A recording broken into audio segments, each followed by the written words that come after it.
இருமான்கள் பேசும்போது மொழியேதம்மா,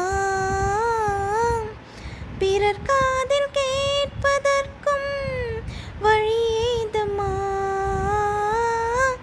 ஒரு ஜோடி சேர்ந்து செல்லும் பயணங்களில் உறவின்றி வேறு இல்லை கவனங்களில். இளமாமையில் அருகாமையில் வந்தாடும் வேலை இன்பம் கோடி என்ற அனுபவம் சொல்லவில்லையோ? என் மன்னவன் உன் காதலன் என்னை பார்த்ததும் 1000 கதை சொல்கிறான், கதை சொல்கிறான். அம்மம்மா இன்னும் கேட்க தூண்டுமோ? நீ ரசிக்கின்ற கண்ணி இல்லையோ?